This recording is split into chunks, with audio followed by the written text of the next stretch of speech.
কত টাকা জিগি যা শুরু হবে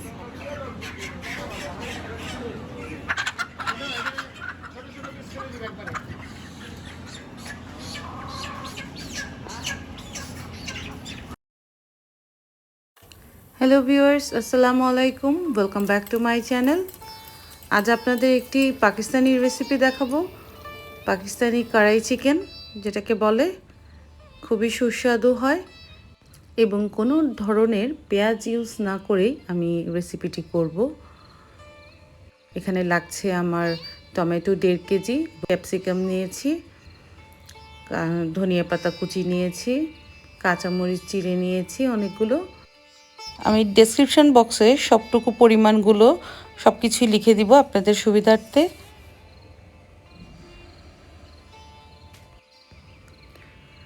আমরা শুকনো মশলা নিয়েছি, শুকনো মরিচ এবং ধনিয়া, আস্ত ধনিয়া এবং আস্ত জিরা নিয়েছি, লবণ এবং আদা রসুনের পেস্ট নিয়েছি।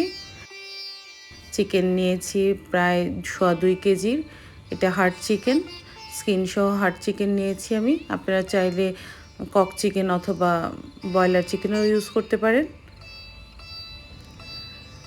তেল নিয়ে নিচ্ছি 1 লিটার। আপনারা ভয় পাবেন না, এটা শুধুই মাত্র মুরগিটাকে ভাজার জন্য। মুরগিটা ডুবো তেলে ভাজতে হয়। আমরা এই তেলটাকে আবার ইউজ করতে পারবো। মুরগি ভেজে ফেলার পর আমরা সবটুকু তেলই কিছুটা রেখে উঠিয়ে নিব। আমি দেখিয়ে দিব আপনাদের। আমি এখানে হার্ড চিকেন নিয়েছি এবং এই চিকেনটা হতে প্রায় অনেক সময় লাগে, প্রায় 2 থেকে 2.5 ঘন্টা সময় লাগে। আপনারা চাইলে এই চিকেনটা খেতে খুব টেস্টি হয়, তাই আমি এই চিকেনটা ইউজ করেছি, হার্ড চিকেনটা। আপনারা চাইলে ব্রয়লারটাও ইউজ করতে পারেন। আমি লবণ দিয়ে দিলাম এখানে, লবণ দিয়ে আবার কিছুক্ষণ ভাজবো। মুরগিটা লাল হয়ে যাওয়ার আগ পর্যন্ত আমরা প্রায় হালকা ব্রাউন হয়ে আসার পর্যন্ত আমরা ভালো করে ভেজে নেব এবং খুব হাই হিটে আমরা মুরগিটাকে ভাজবো। মুরগিটাকে আমরা অনবরত নাড়াচাড়া দিয়ে শুধু ভেজে নেব। এখন আমরা সম্পূর্ণ হাই হিটে মুরগিটাকে ভেজে নেব, ভালো করে লাল হয়ে আসবে, হালকা ব্রাউন হয়ে আসবে, ততক্ষণ পর্যন্ত ভেজে নেব। এবং আমি এই পর্যায়ে আদা রসুন পেস্ট দিয়ে দিয়েছি। আপনারা কেউ চাইলে আগে আদা রসুন পেস্টটা পরেও ইউজ করতে পারেন।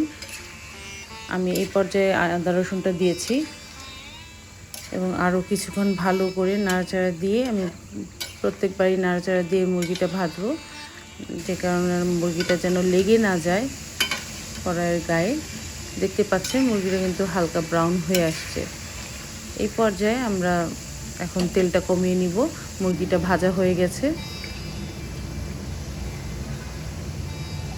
আপনারা কেউ চাইলে আদা রসুন দেওয়ার আগে তেলটা উঠিয়ে নিতে পারেন।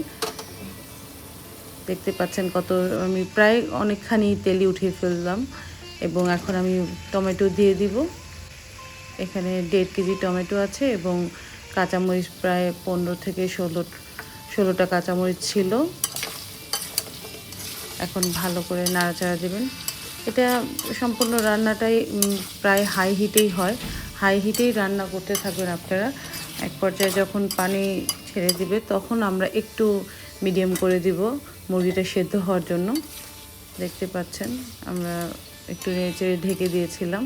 টমেটোটা জাস্ট একটু নরম হয়ে যাওয়ার জন্য আমি একটু ঢেকে দিয়েছিলাম। আমি এখন টমেটোর যে স্কিনটা থাকে, পাতলা স্কিনটা দেখেন সম্পূর্ণ উঠে আসে। ঢেকে দেওয়ার কারণে স্কিনটা উঠে আসবে। টমেটোটা হালকা গলে আসলে তখন স্কিনটা উঠে আসে, তখন আমরা স্কিনগুলো সব উঠিয়ে নিব।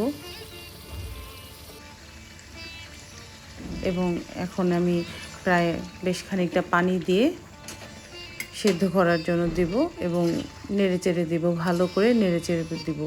আমি এই রান্নাতে সম্পূর্ণ পেঁয়াজ ছাড়াই রান্নাটা করব, আপনারা দেখতে পারবেন। এবং গ্রেভিটাও হবে এবং খেতেও খুবই টেস্টি হবে। পেঁয়াজ ছাড়া রান্না করা যায় না, চিন্তাই করতে পারি না আমরা। অথচ এই রান্নাটা পেঁয়াজ আমরা একটুও ব্যবহার করব না এবং খুবই সুস্বাদু, খুবই টেস্টি হবে। দেখতে পাচ্ছেন আমি টমেটোটা নেড়েচেড়ে ভেঙে দিলাম ভালো করে, আবার নাড়াচাড়া দিয়ে আমি ঢেকে দিব।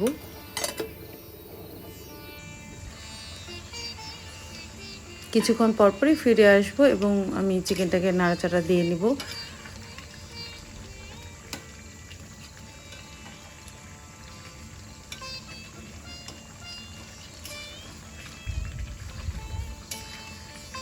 এই চিকেনটা হতে অনেক সময় লাগে, অথচ চিকেনটা খুবই টেস্টি।